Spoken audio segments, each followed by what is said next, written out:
How you doing, guys? This is Kevin A. Wright, and today I'm stepping out in front of the camera, not for some acting and not for some other thing that people step outside of the camera for, but today I'm going to be showing you what is inside of my camera bag. The reason why I want to show you what is inside of my camera bag is because I use the camera for sketches and also dramatic shorts that you guys have seen on my YouTube channel.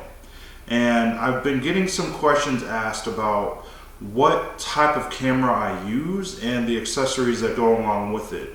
So what I want to do today is I want to take you kind of through stuff that is currently inside of the bag and also some of the accessories that allow me to shoot in the quality that I do. In another video I might do a lighting kit video because I've got lights and I've got like a whole one-man production going on here. Today is not going to be that one. Today is just going to be what inside of L bag. And I'll let you guys know if I bought this secondhand. If I didn't buy it secondhand, then I will also let you guys know, and I will give prices on whether you want to buy it new or if you want to buy it used. The good thing about camera accessories and cameras in general is that they generally hold very good value, and since a camera is such a strong investment, the people that end up buying them more than likely take great care of them. We're going to start with the Caden waterproof partition padded single shoulder video camera gadget bag, and this is for all brands. It currently comes in dark brown and it has a yellow lining on the inside for accent or whatever, and it's it's pretty nice. So this is the bag that I got when I bought my Sony a6000 and my filters. The person that I bought this from, she was really nice and she just took great care of the bag. So I'm hoping, I'm taking great care of the bag too. Now, unfortunately though, if you were wanting to pick this up, you're not going to be able to because it's no longer in the market. But Caden does make other great bags and they are available on Amazon, and the links to that is going to be below. Next up is obviously the camera, and I have the Sony a6000. And it also came with a kit lens, a 60 to 50 power zoom lens, which is very basic lens. And since it's a power zoom, if you zoom in, you do lose quality. So, use that at your own risk. But it also has an optical steady shot also, so it's pretty good for small little jitters and stuff like that. It'll be okay, and it won't show up on the camera too much unless you're really jerking it. Oh man, that's a bad joke, but I think I might just keep that in there. The Sony a6000 retails for $598 on Amazon. However, I bought the camera along with the bag and the lens and the filter secondhand on Facebook Marketplace for $325. So it was a pretty good investment, and I've been using the camera for the sketches ever since. Next up, I want to talk about the filters for the power lens. I got the Vivitar Series 1 neutral density filters for the 40.5 millimeter thread. It really just protects it, but having the filter on the lens also makes it much easier to lock in that light just a little bit. And the great thing about some of these lenses is that as you put it on, it also has a rotating dial on it also. So if you really wanted to push the light in from a certain direction and kind of darken it in another place, you can definitely do that. And the great thing about these filters is that it will allow that to happen.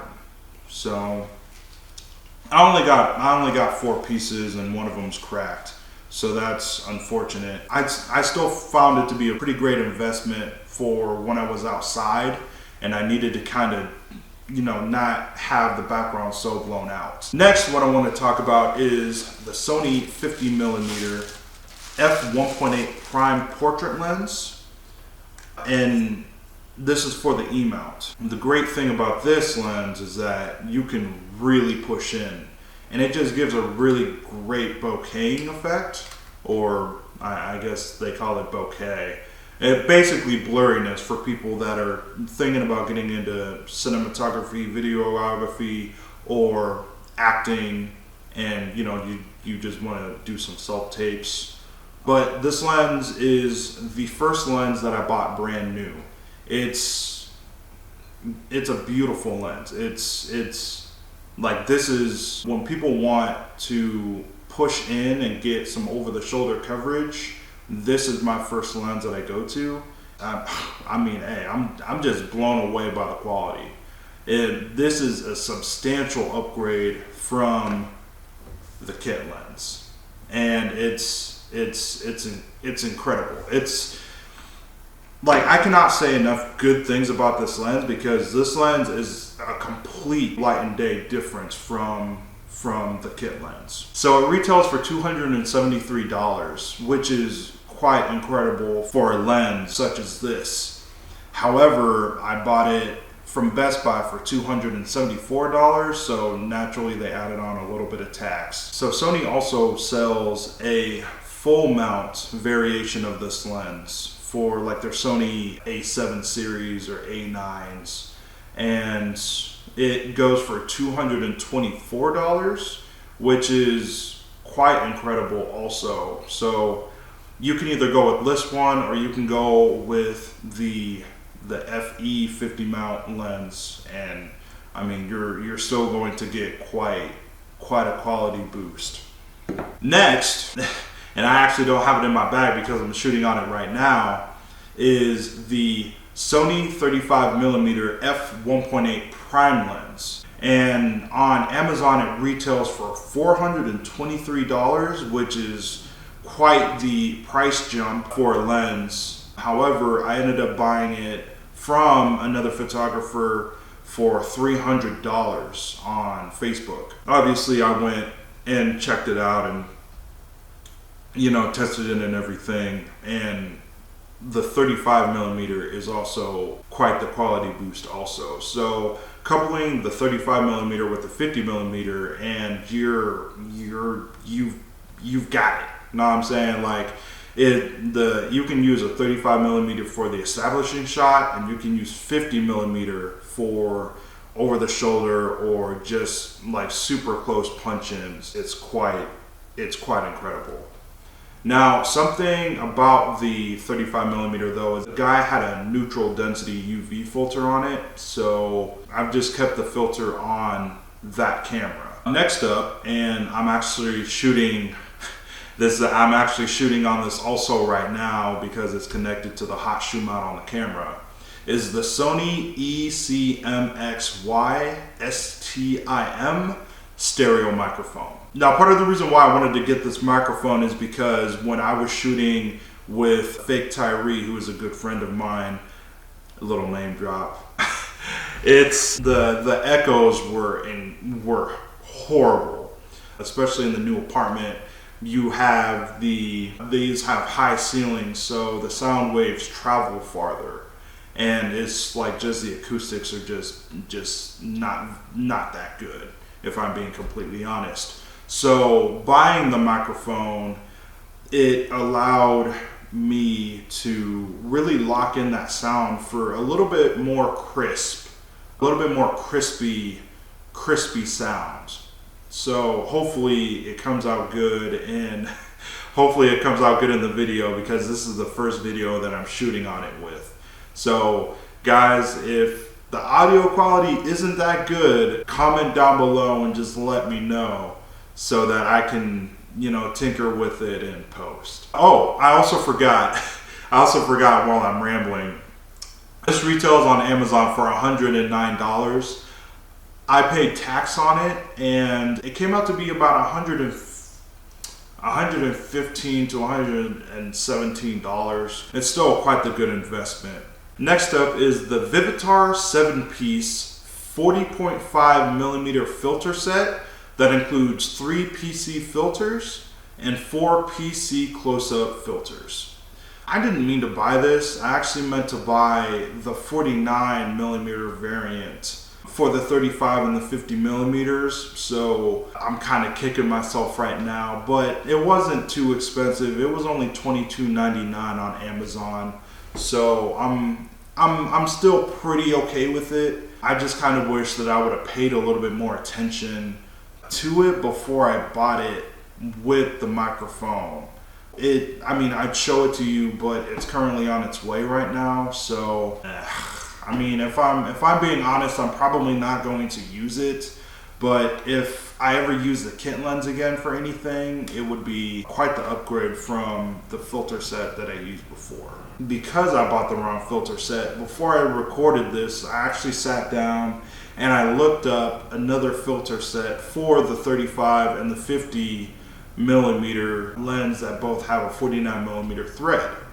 And that one is the newer 49 millimeter professional UV CPL FLD lens filter and ND neutral density filter. Whew, that was quite a lot. But it only retailed for $19.99 on Amazon, so I don't know why it was actually cheaper than the 40.5 millimeter thread, but I am not complaining at all. Never. You got it. But since I just bought it, it's currently on its way also, and it should be here by Thursday. So when I shoot my next sketches for myself, hopefully you guys will be able to tell the quality between my first stuff when I was shooting on my iPhone to now that my quality has gone up much more. And I just cannot, I could complain, but I can't complain. Know what I'm saying? Because it's just incredible. So yeah, I actually forgot something else. I ended up getting the Sony 64 Duo Link USB drive for the iPhone. Now, part of the reason why I got this was because I don't have a Mac yet, and I needed a way to transfer my finished files from my computer to my iPhone. And obviously Windows does not have AirDrop or anything like that, and it's also just really difficult to move files from the computer to the iPhone. So what I ended up doing was I got this from Best Buy, and it was quite expensive. It was about $39.99. However, it allowed me to really increase my workflow, and I put, once I'm done editing on the computer, I put the USB-A connector into a USB port, move the files onto the thumb drive, and then I can pull it out and I can just hook it up to my iPhone. So my iPhone is currently charging, so I have my iPad here with me for a demonstration. But all that you do is you take this and you take the lightning connector on each port, and then you just hook them up. And all of a sudden, your workflow has become a lot easier. Whenever I shoot for other people, and I'm not going to name drop no one else, but whenever I shoot for other people and they ask to use my camera, I can move the files onto my computer after we're done shooting, load it up into the USB drive, give them the Duo link, and then have them upload the files to their phone or their computer if they have one, and just call it a day. So if you guys don't have a Mac yet, but you have an iPhone, but you're running into problems, I definitely highly recommend going to Best Buy and picking up a Pony Duo Link drive. It comes in 64 gigs and 128 gigs, but the 64 gigs is pretty sufficient for me. But if you shoot at 4K, then you might want to go to the 126 or 128 gig. Next up is my RAV power battery charger for the Sony batteries, and unfortunately I left it at a friend's place who's also another content creator. So he's currently keeping it warm for me while I eventually get over there. But I'm just, still moving into the new place and, just doing all this stuff. So another thing, and this is going to be the last thing that I totally forgot until just now, is when I moved, I pulled everything out of storage, and I actually ended up pulling out a little doohickey that I had for my Android phone back in the day before I picked up the Duolink. So if you need another option because the Duolink just isn't working for you, but you still shoot on a camera, but for some reason your SD card reader doesn't work, I picked up the SunPack 72-in-1 high-speed card reader. I mean, it has everything that you could possibly, even think of. It has a CF card reader for like professional cameras and stuff. I personally don't know because I don't use it, but it also has an SD, SDHC, an MMC, and a mini SD card reader. So it would help with the mini SD or just a regular SD card reader if that's what you guys use. It also has something called the M2 card reader. So that's interesting to me. And then also, and I think this is ingenious, but they also involve the Memory Stick and the Memory Stick Pro Duo on there as well. And then they also have the XD in there, but then also you have the micro SD and the SIM card on this. So this thing is a powerhouse. And when I was originally shooting on my Android, before I moved over to the iPhone, this saved me in a lot of different ways, because at the time I didn't know how to use my card reader on my laptop, and I also didn't have an SD card adapter. So definitely pick up for another option if the Duolink doesn't work for you. I would definitely pick up the SunPack. So guys, I'm going to have the link for everything down below, and just let me know what you shoot on. If you guys also shoot on an A6000 or maybe even a 5100, hell, if you shoot on the Sony A9, let me know down in the comments, and just let me know what kind of accessories you guys have gotten. And it's I just want to hear from you guys. So it's taken me a lot to actually sit down and actually show you guys the stuff that I have for the just breaking down my whole camera setup. So this is Kevin A. Wright. If you like the video, hit that thumbs up, and also subscribe too, because after 11 years at not even 100 subscribers, now I'm growing. So I want you guys to be on that journey with me, and especially as I navigate the entertainment industry and transition to lead roles this year, on top of shooting comedic skits and dramatic content with other actors and content creators. I want you guys to follow me in that journey, because I'm not no A-lister, I'm not no B-lister, I'm not no C-lister. I'm just a guy from small town Nebraska, just trying to make it in this crazy industry. So yeah, that is it, and I will talk to you guys later. Peace. Arabia.